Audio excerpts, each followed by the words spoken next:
BA तृतीय वर्ष के सभी छात्रों का मैं डॉक्टर DV यादव स्वागत करता हूं।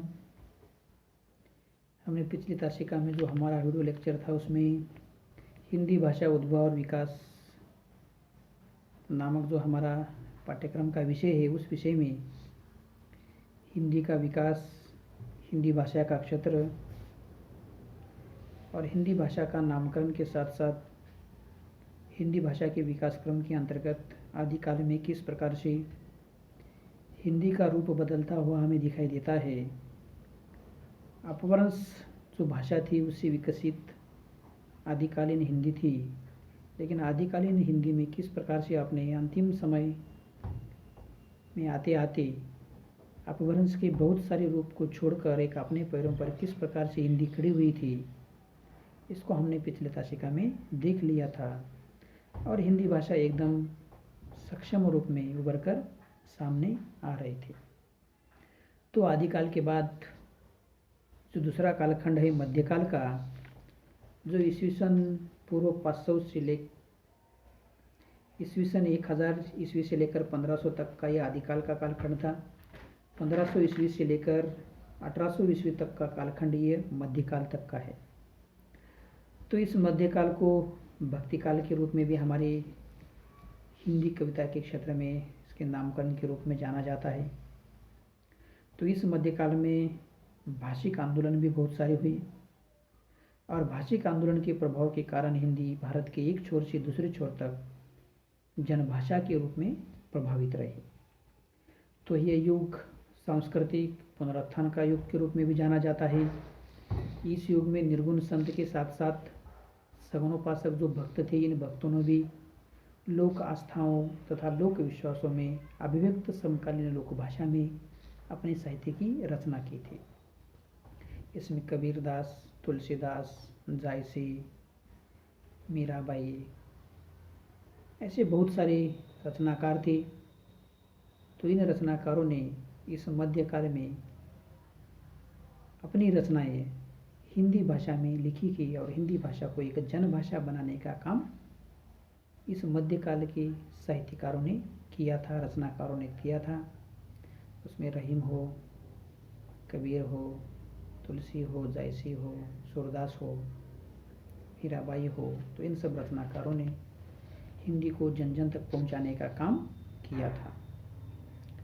तो ये भाषा शास्त्र की दृष्टि से अगर हम इसका अध्ययन करेंगे तो इस लोक भाषा को पूर्वी या पश्चिमी अथवा अवधी, ब्रज, सदुकड़ी आदि कुछ भी कहा जा सकता है, लेकिन है भी वो हिंदी ही है।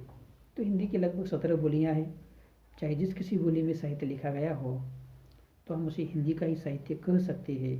तो इस मध्यकाल में हिंदी का एक व्यापक रूप में साहित्य बना था और इस मध्यकाल के रचनाकारों ने अपनी धार्मिक सांस्कृतिक पुनरुत्थान के लिए हिंदी भाषा का प्रयोग व्यापक रूप में करते हुए हमें दिखाई दिया है।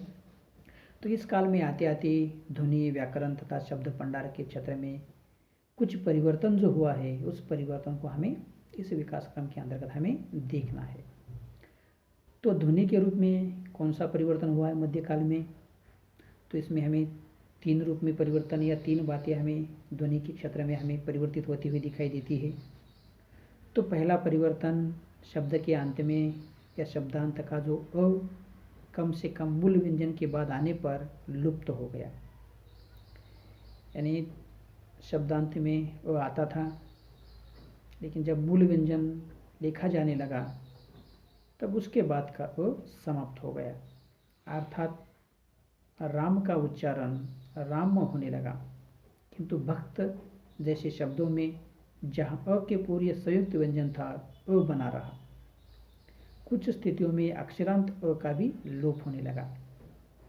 यानी मूल व्यंजन के बाद जब ये अ आता था वो लुप्त होता हुआ हमें दिखाई देता है। लेकिन जैसे भक्त जैसे शब्द है, जो संयुक्त व्यंजन उसके पूर्व था, तो वहाँ तो अ हमें लिखा हुआ दिखाई जाता है, उच्चरित दिखाई जाता है। दूसरा परिवर्तन फारसी शिक्षा की व्यवस्था तथा मुगलों के दरबार की भाषा फारसी होने से उच्च वर्ग में तथा नौकरी पेशा लोगों में फारसी का प्रचार हुआ, जिसके कारण उच्च वर्ग के लोगों की हिंदी में तुर्की, अरबी, फारसी के काफ़ी शब्द प्रचलित हो गए और उन शब्दों के माध्यम से ख, ग, ज, क, फ ये 5 नए व्यंजन हिंदी में आ गए। यानी इन सबके नीचे नुक्ता देकर हम मुगलों की दरबार की भाषा फारसी और फारसी के बहुत सारे शब्द, तुर्की, अरबी, फारसी के बहुत सारे जो व्यंजन है वो 5 नए व्यंजन इस मध्यकाल में आ गए। क, ख, ग, ज, फ ये 5 नए व्यंजन आ गए। तीसरा, ह के पहले का अ कुछ स्थितियों में ए जैसा उच्चरित होने लगा। यानी ह के पहले जब अ लिखा जाता था तो ए के रूप में उच्चरित होने लगा था। पांडुलिपियों में ऐसे अ के स्थान पर ए के प्रयोग से इस बात का अनुमान लगता है। और ये पांडुलिपि जब हम लिखते हैं तो अ के स्थान पर ये का लेखन करना, तो ये भी हम अनुमान लगाते हैं कि इस प्रकार से ये ध्वनियों के रूप में 3 परिवर्तन हमें इस काल में देखने को मिलते हैं। अब व्याकरण के रूप में भी कुछ 3 बातें महत्वपूर्ण हमारे यहाँ दिखाई देती है। तो पहला, इस काल में हिंदी भाषा व्याकरण के क्षेत्र में पूरी तरह अपने पैरों पर खड़ी हो गई थी। अपभ्रंश के रूप प्राय हिंदी से निकाल गए थे। जो कुछ बचे थे वे वह थे जिन्हें हिंदी ने आत्मसात किया था। यानी कुछ हिंदी के व्याकरणिक रूप थे अपभ्रंश के, तो वो हिंदी में यहाँ कर घुल मिल गए थे और इस समय तक आते आते उन सभी रूपों को हिंदी में अपना लिया था, वो रूप रह गया था। दूसरा, इस काल की भाषा आदिकालीन भाषा की तुलना में और भी अधिक वियोगात्मक हो गई थी। संयोगात्मक रूप और भी कम हो गए थे, पर सर्वो तथा सहायक क्रियाओं का प्रयोग और भी बढ़ गया था। यानी यहाँ आते आते और भाषा योगात्मक बन गई और उपसर्ग वगैरह या सहायक क्रिया इसका प्रयोग और भी बढ़ता गया था इस काल तक आते आते।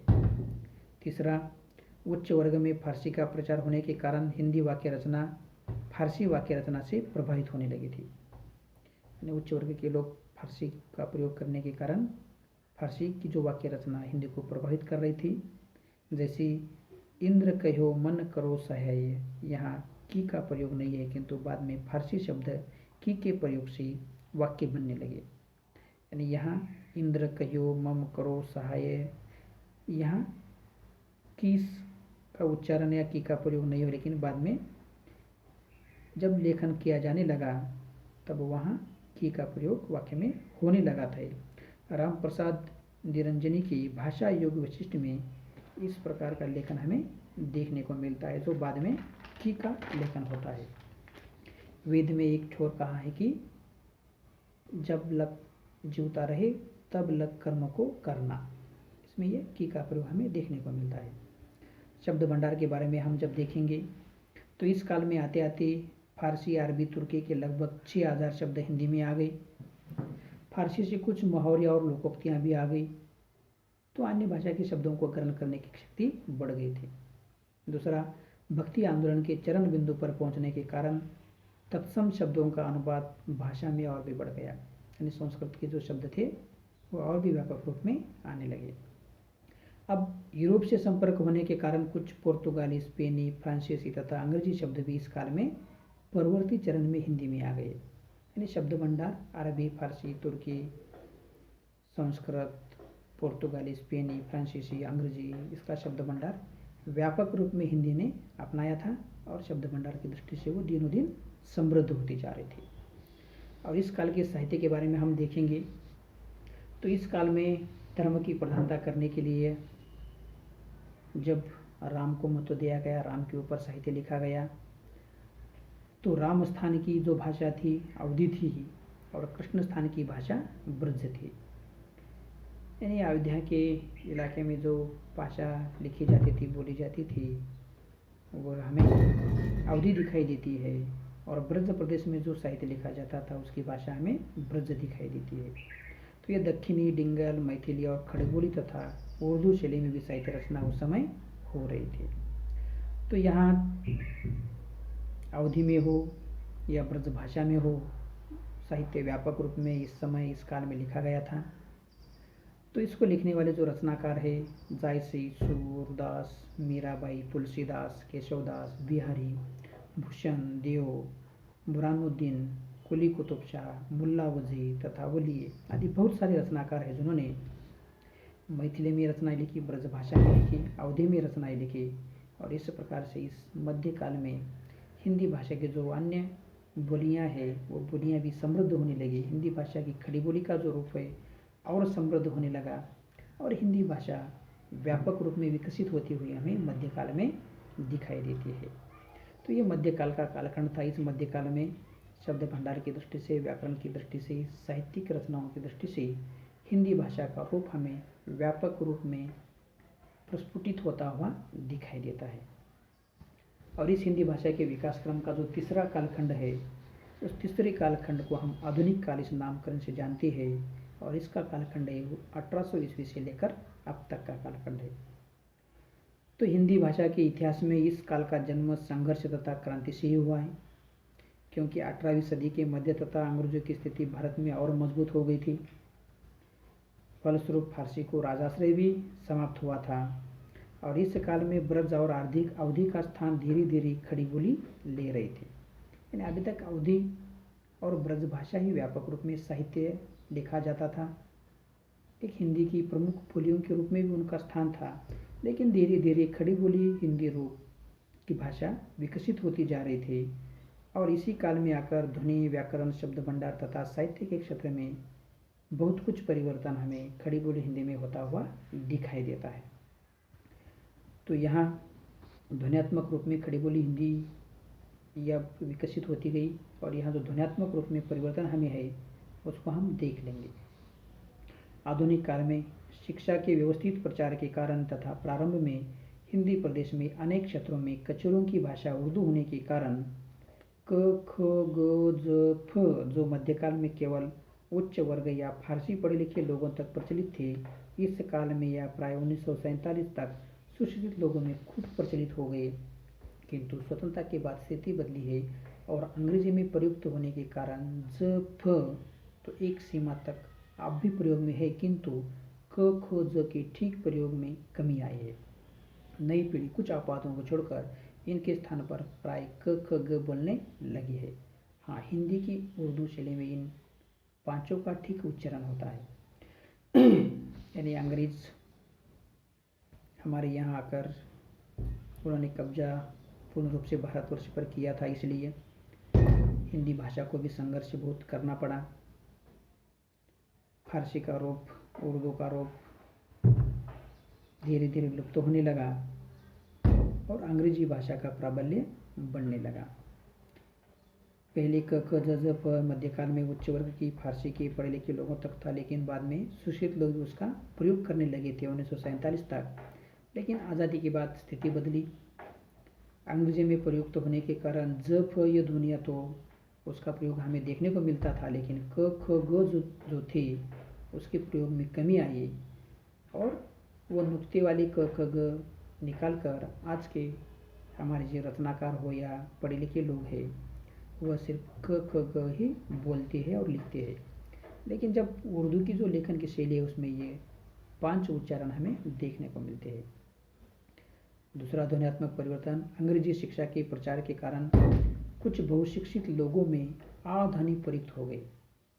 अंग्रेजी का प्रचार प्रसार व्यापक रूप में होने के कारण अ नामक नई ध्वनि इस काल में आई और हिंदी में रूढ़ हो गई, जैसे कॉलेज, ऑफिस, डॉक्टर, कॉफी आदि जगह इसका लेखन होता है, उच्चारण होता है। तीसरा, अंग्रेजी शब्दों के प्रचार के कारण कुछ नए व्यंजन ड्र हिंदी में प्रयुक्त होने लगे। ड्राम, ड्रामा, ड्रिल, ड्रेस ऐसे शब्दों के लिए ड्र नए व्यंजन का निर्माण हुआ। चौथा, स्वरों में ऐ, औ आदि काल में उच्चारण ऐ, औ था, अर्थात वे संयुक्त स्वर थे। आधुनिक काल में ऐ और ओ की स्थिति कुछ भिन्न हो गई। पश्चिमी हिंदी में मूल स्वर तो पूरी क्षेत्र में संयुक्त स्वर है। ये अलग अलग जगह मूल स्वर और संयुक्त क्षेत्र के रूप में इसका उच्चारण और लेखन होता गया। तो पांचवा, मध्यकाल में अ का लोप शब्दांत और अक्षरांत में हो रहा था। आधुनिक काल में हिंदी के उच्चारण में कोई भी शब्द आकारांत नहीं रहा और आधुनिक कालीन जो हिंदी हमें देखने को मिलती है उसमें एक ही शब्द हमें आकारांत होता हुआ हमें दिखाई नहीं दे रहा था और वह ध्वनि दयोष्ट रूप में उच्चरित होती थी, उसका प्रयोग धीरे धीरे समाप्त हो गया और वह नामक ध्वनि का प्रयोग भी, वे नामक ध्वनि का उच्चारण भी धीरे धीरे समाप्त होता हुआ हमें दिखाई देता है। तो इस प्रकार से ध्वन्यात्मक रूप में जो परिवर्तन हुआ है इस काल में, आधुनिक काल में ये हम देखते हैं। अभी व्याकरणिक रूप में क्या परिवर्तन हुआ इसको हम देख लेंगे। 1 नंबर, आधुनिक काल में ब्रज, अवधी, भोजपुरी, मैथिली आदि बोलियों का व्याकरणिक अस्तित्व इतना स्वतंत्र हो गया कि यदि भाषा के रूप में सामाजिक स्वीकृति मिले तो बड़ी सरलता से उन्हें भाषा की संज्ञा दी जा सकती है।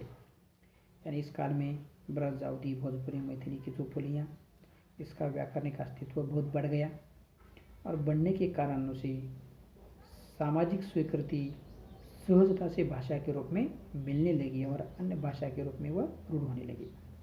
दूसरा, हिंदी भाषा पूर्णतः वियोगात्मक बन गई। तीसरा, व्याकरणिक रूप में प्रेस, रेडियो, शिक्षा तथा व्याकरणिक विश्लेषण आदि के प्रभाव से हिंदी व्याकरण का रूप काफ़ी स्थिर हो गया। व्याकरण की इस स्थिरीकरण में आचार्य महारूप शब्दवेदी का मुख्य हाथ रहा और व्याकरण को एकदम सुसंस्कृत बनाने में, शुद्ध बनाने में महावीर प्रसाद द्विवेदी का योगदान है।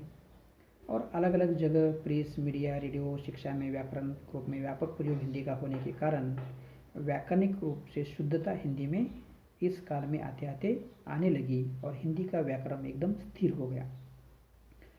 और आगे 4 नंबर, आधुनिक काल में अंग्रेजी शिक्षा का प्रचार फारसी की तुलना में कहीं अधिक हुआ। साथ ही समाचार पत्र, रेडियो तथा सरकारी कामों में प्रयोग के कारण भी अंग्रेजी हमारे अधिक निकट आई। इसका परिणाम यह हुआ कि हिंदी भाषा वाक्य रचना, मुहावरा तथा लोकोक्ति क्षेत्रों में अंग्रेजी से बहुत अधिक प्रभावित हुई। और अभी वर्तमान काल में अंग्रेजी का प्रयोग व्यापक होने के कारण हमारा जो व्याकरण है, हमारा जो वाक्य रचना है, मुहावरे है, लोकोक्ति है, ये लगभग अंग्रेजी से प्रभावित हुई। और अंग्रेजी से प्रभावित होने के कारण अंग्रेजी के जो विराम चिन्ह के माध्यम से भी हिंदी वाक्य रचना को प्रभावित किया। अंग्रेजी में जो विराम थे, अलग अलग चिन्ह थे, वो भी हिंदी ने स्वीकार कर लिए। आगे आधुनिक हिंदी में पिछले कुछ वर्षों से कीजिए की जगह करिए, मुझे के जगह मेरे को, मुझसे की जगह मेरे सो, तुम में की जगह तेरे में, नहीं जाता है की जगह नहीं जाता, नहीं जा रहा है की जगह नहीं जा रहा, जैसे नए नए रूप तथा नए नए वाक्य रचना का प्रयोग हमें दिखाई देता है। तो अर्थात हिंदी भाषा रूप रचना तथा वाक्य रचना दोनों क्षेत्रों में परिवर्तित होते हुए हमें दिखाई देती है। शब्द भंडार की दृष्टि से अगर हम देखेंगे तो इस काल में अंग्रेजी का प्राबल्य होने के कारण बहुत सारे अंग्रेजी के शब्द हिंदी में आकर हिंदी के रूढ़ हो गए। इसके अतिरिक्त आर्य समाज के प्रचार प्रसार के कारण तत्सम शब्दों का प्रयोग भी बढ़ा। पुराने तद्भव शब्द भी परिष्कृत हिंदी में निकल गए। और उदाहरण के लिए इंडी निकल गया और इंद्रिय आ गया। यद्यपि इंद्री का बहुवचन इंद्रिय अब तक चल रहा है, यानी कुछ शब्द निकाले गए, कुछ नए आ गए। तो 1900 ईस्वी के बाद द्विवेदी काल और छायावादी युग में अनेक कारणों से तत्सम शब्दों का प्रयोग और बढ़ गया। प्रगतिवादी युग में तद्भव शब्दों का प्रयोग में पुनः वृद्धि हुई, तत्सम शब्दों में प्रयोग कुछ उस समय कमी आई। तो इस काल में इस प्रकार से हम तत्सम, तद्भव, विदेशी भाषा के शब्द काफ़ी संख्या में यहाँ आने लगे और कहानी, उपन्यास, नाटक, कविता की भाषा बोलचाल के करीब होने के कारण उन सब में अरबी, फारसी, अंग्रेजी और जनप्रचलित जो भाषाएं हैं उन भाषाओं के शब्दों का प्रयोग काफ़ी बढ़ने लगा है। अब वर्तमान समय में ये हिंदी विज्ञान, तंत्रज्ञान, वाणिज्य, विधि आदि विभिन्न क्षेत्रों की भाषा बनी है। और विभिन्न क्षेत्रों की भाषा बनने के कारण अंग्रेजी, संस्कृत के आदि कुछ नए शब्द हिंदी में बनाए गए हैं, तो उनको एक नया अर्थ भी दिया गया है। ऐसे पारिभाषिक शब्द स्वतंत्रता से पूर्व लगभग 5-6 हज़ार थे, लेकिन अब इसकी संख्या 5 लाख के ऊपर बन गई है। तो पारिभाषिक शब्द भी बहुत सारे बन गए हैं, लगभग 5 लाख के ऊपर हो गए हैं। तो दिनों दिन शब्दों की वृद्धि भी बढ़ रही है, नए नए शब्दकोश भी निकाले जा रहे हैं। और ये हिंदी भाषा साहित्यिक दृष्टि से, बोलचाल की दृष्टि से विश्व में एक उन्नत भाषा के रूप में और संपन्न भाषा के रूप में इसका प्रयोग होता रहा है, वो जाने जा रही है। और इस प्रकार से हिंदी भाषा खड़ी बोली रूप के रूप में, जैसे हमारे देश के संविधान में राष्ट्रभाषा के रूप में, राजभाषा के रूप में सम्मान दिया है, तो इस खड़ी बोली हिंदी का रूप हमें व्यापक रूप में देखने को मिलता है। करोड़ों की संख्या में शब्द इस हिंदी में हमें देखने को मिलते हैं। और इस काल तक आते आते हिंदी बहुत एकदम शुद्ध, व्याकरण शुद्ध, एकदम सटीक, एकदम सरल और सभी क्षेत्र की, पूरे भारतवर्ष की एक भाषा के रूप में हमें देखने को मिलती है। जहाँ तक साहित्य की बात है तो आधुनिक काल राजनीति का है। भारतीय राजनीति के केंद्र में दिल्ली की भाषा खड़ी बोली, ब्रज, अवधी आदि को पीछे छोड़ प्राय एकमात्र हिंदी क्षेत्र की साहित्यिक अभिव्यक्ति का माध्यम और हिंदी भाषा प्रतिनिधि रूप बन गई है। अन्य बोलियों में यदि कुछ लिखा भी जा रहा है तो अपवाद था, यही खड़ी बोली हिंदी ही हमारी राजभाषा है। और आज व्यापक रूप में जो साहित्य लिखा जा रहा है वो खड़ी बोली हिंदी में लिखा जा रहा है। आज जो भी हम लिखते हैं, पढ़ते हैं, चाहे शिक्षा के क्षेत्र में हो या कोई रचनाएं पढ़ते हैं, तो उसमें खड़ी बोली हिंदी का रूप हमें देखने को मिलता है।